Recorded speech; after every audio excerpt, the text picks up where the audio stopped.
Alrighty, how's it going? Jonathan here with Boston Collectors, and today we have a review that I've been putting off for a few weeks now. It'll be rather short, so I'll get a few things off of my chest now and mix it in throughout. I was excited for the Super Battle Droid when it was announced. I love the Clone Wars, so I originally wanted at least 4. I currently own 7 unique droids in total, although droids like Toto, Dio, BB-8 won't be making an appearance this episode. I mentioned them because I was curious about the weight of the figure and the overall design from the Hot Toys team. With that, and exclusive to this review, we added a weight comparison, so stay tuned. With the art box out of the way, we can finally begin. We got a little help today from a B1 droid, so if you appreciated his assistance. Oh, whatever. Like and subscribe to this holo channel, you Republic dogs. Ta-da!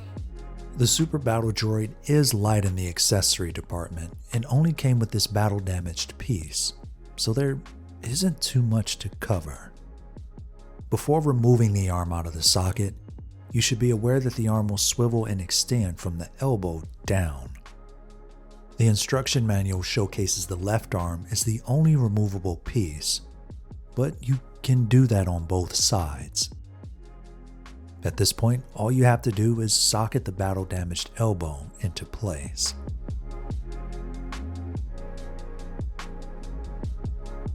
I own 2, so if you wanted to make a scene in your display where they look somewhat different, you can.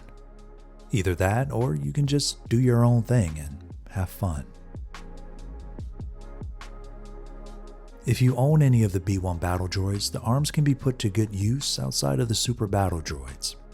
It's all up to your imagination. The battery compartment is well hidden on the figure, although I'm tempted to raise the display of them, so I'm not drawn to the seam line on top. The batteries are for one LED light, as seen here. The hump in his upper back is friction fit into place over the battery compartment.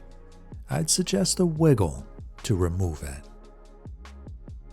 Upon removal, we have the on and off switch in the compartment for the batteries.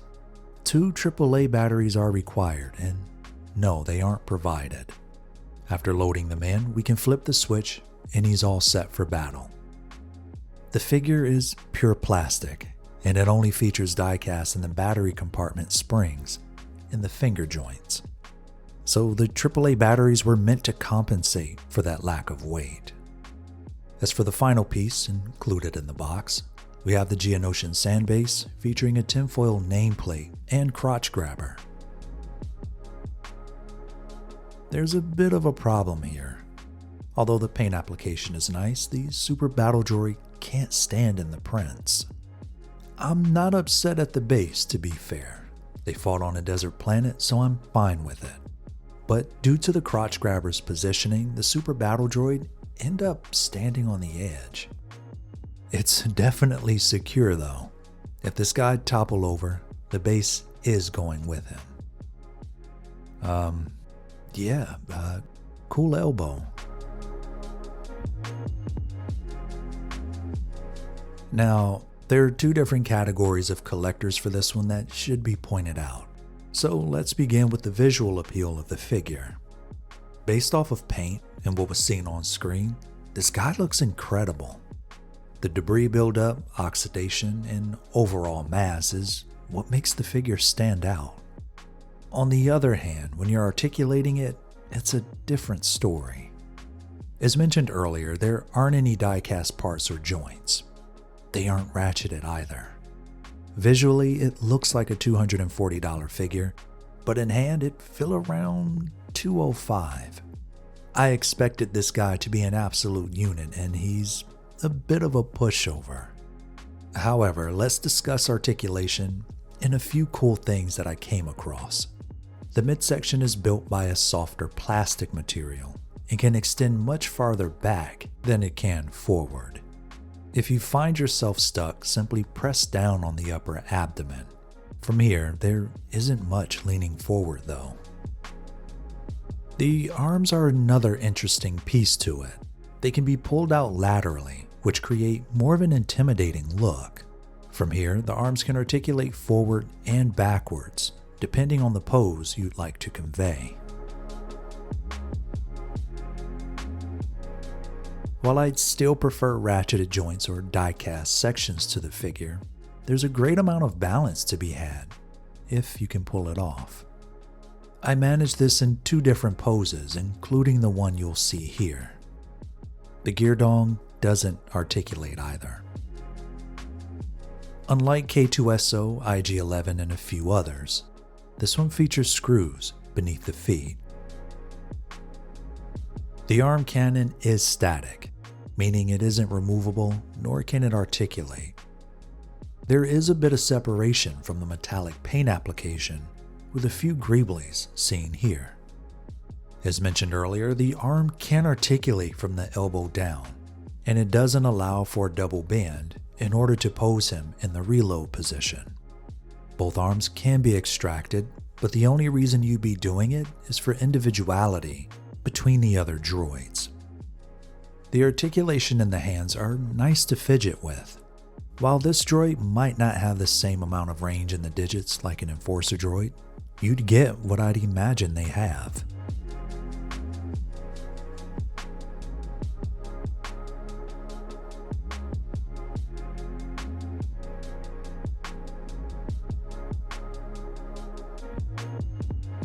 So let's talk weight. Here we have the Super Battle Droid weighing in at 0.65 pounds. With both AAA batteries included, he come in at 0.7 pounds. As for the Mandalorian IG-11, his total weight is set for 0.73 pounds. Next, we have R2-D2 from the Attack of the Clones weighing in at 0.78 pounds. We also have K2SO from Rogue One, weighing in at over 1.3 pounds. Lanky guy, but they made it work. The Dark Trooper, as seen in The Mandalorian, coming in at 1.4 pounds. Slept on figure, actually. I like this one. And for giggles, because he's technically a droid, right? Heavyweight champion of the Separatist Army coming in at 0.2 pounds. All this to say, apart from the B-1 battle droid, they made die-cast work in other droids. Why wasn't it included here? As for comparisons, we have the Mandalorian from Season 2, the Clone Trooper as seen in Attack of the Clones, and Count Dooku or Darth Tyrannus as seen in the Attack of the Clones.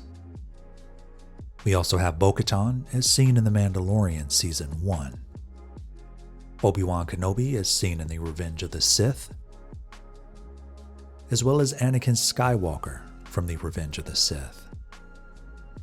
We also have Padme Amidala from the Attack of the Clones, and lastly the B-1 battle droid as seen in the Attack of the Clones. Plastic being painted to appear as metal is astonishing, to say the least. This is where Hot Toys did an exceptional job, and it can't be overstated. However, when I tell you this felt like the cheapest figure I've opened from Hot Toys, I mean it. It doesn't have anything to do with the accessories, because you can't force something that isn't there. It isn't necessarily about the sand base either, even though they didn't get the footprints right for it. Droids like K2SO feel incredible in hand because of the weight of the piece and the ratcheted joints in places like the knees and ankles. There's a heft to them and it feels great. However, spending $243 on a Super Battle Droid made of pure plastic to look like metal is a bit infuriating. There's no pass for me to have 2 AAA batteries lighting a dot to compensate for weight. One battery would have been enough, and we could have had a much better product than what I have here.